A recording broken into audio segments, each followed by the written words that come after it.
Other orcs would have lost patience by now. But I've got a dream, Kazruk. I've got a vision, maybe sent by Gork and Morg themselves.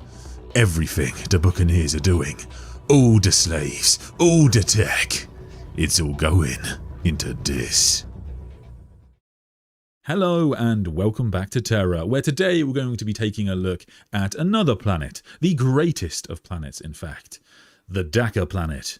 This is lore covered in Voidscarred, but thankfully this novel is not just about the Eldari or the Skrawnies, because it also contains a good dose of orc nonsense. Or genius perhaps, depending on how you look at things. This is the great work of Kaptin Uzgul the Magnificent, whose vision from his gods caused him to create the greatest weapon the orcs have ever known. The orcs of the 42nd millennium use all kinds of spacecraft to travel through the void, but perhaps the most well-known is the Rock. Giant hollowed-out asteroids fitted with all manner of weapons, orcs can use rocks as a means of drifting from one world to another within a system, pulling them in and out of orbit with simple but powerful tractor beams. It has come as a fatal surprise to many an Imperial captain skirting an asteroid belt to find that some of the asteroids are drifting in his direction, guns blazing. Needless to say, this is extremely entertaining for the orcs involved, quite making up for their lack of speed or maneuverability afforded by such a solid chunk of space detritus. Uzgul took this basic idea and pushed it to its maximum. Now, he didn't build the planet himself, he took an existing planet, the fourth planet in the Dharmir system, and decided to turn it into something far more beautiful, something far more orcish. As this is orc engineering, things aren't traditional in its design. You might imagine, for example, that you need a series of rockets placed around the planet, and especially along the equatorial line, for torque and maneuverability. But no.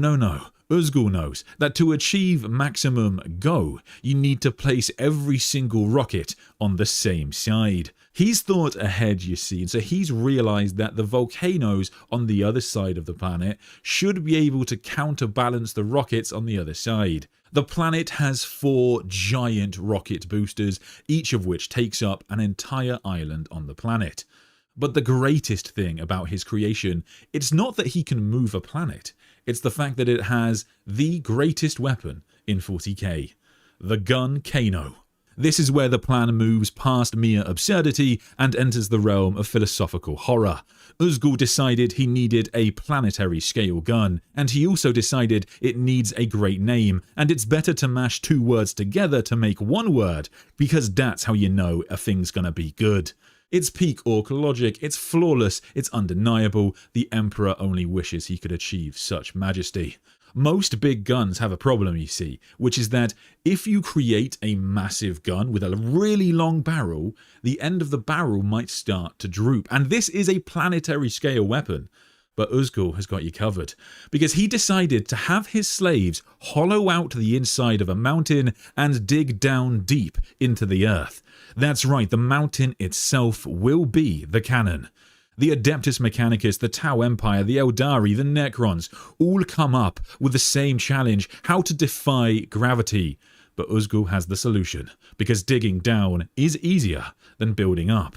And as you can probably guess from the name Gun-cano, this is not a weapon that's going to fire lasers or just shells or something so boring. This is a weapon that will fire lava. Uzgul has designed a mechanism to get the planet to erupt on command, and it's pretty straightforward. Drop a bomb down the barrel. When his skeptical badmech Gazruk points out a rather large safety concern, which is that of course the planetary weapon might leak lava when it's not in use, Uzgul instantly comes up with a perfect solution. Lid. A giant lid over the volcano. The other problem with such an incredible weapon is that of course it's very hard to build such a thing. Now, the orcs have a fantastic solution to their great and terrible architectural designs, and that solution is, of course, massive amounts of slaves. But the problem with human slaves is that they burn out quite easily, so Uzgul decided he would go after the best slaves in the galaxy, Eldari. So that is the genesis of this novel, really, the fact that we have an orc who is seeking a massive Eldar workforce to work on his Gun Kano, to work on the Dakkaplanet. Uzgul discovered that once you take the special stones that the Eldar seem to have, which we know, of course, to be their spirit stones, the Eldari become desperate to survive and willing to work especially hard. So he takes their spirit stones from them and has them put to work on the Dakkaplanet, and he wants more and more of a workforce because he wants to build the greatest weapon the orcs have ever known. In order to do so, he ends up trying to kidnap as many Eldar as possible, not just from the Corsairs, but also from the Craftwelders. He decides that Craftwelder Ilmarin will be an especially good target for his new workforce.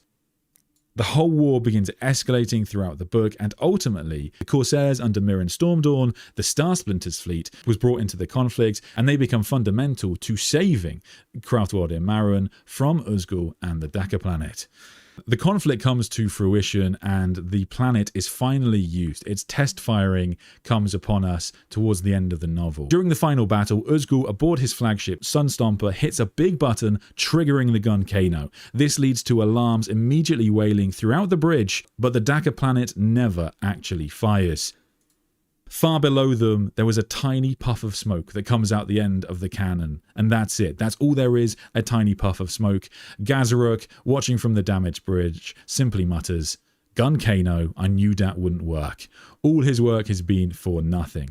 The planet, therefore, was still in its initial state of being mined and worked, with Prince Mirren Stormdawn deciding Uzgul's whole operation needed to be dismantled. Ultimately, the Sunstomper is crashed catastrophically into the mountain, the Gun Kano of Dakkaplanet, and much of Sunstomper had been broken away during its descent, and much of that had been burned up and been vaporized. The orcs and the Grots, charged with fulfilling Uzgul the Magnificent's vision for Dakkaplanet, were soon overwhelmed by the Eldari Liberation Force. Hilariously, when the orcs actually see all of the explosions coming from the Dakkaplanet, they of course believe that Uzgul's plan is working, the great weapon is firing, and all of their foes will be destroyed. However, ultimately they are unaware that the Eldari are victorious, Uzgul is killed, and the Dakkaplanet remains lifeless. Bold plan from the orcs, trying to get a Craftwell's worth of slaves to strip mine and rebuild a chunk of a planet.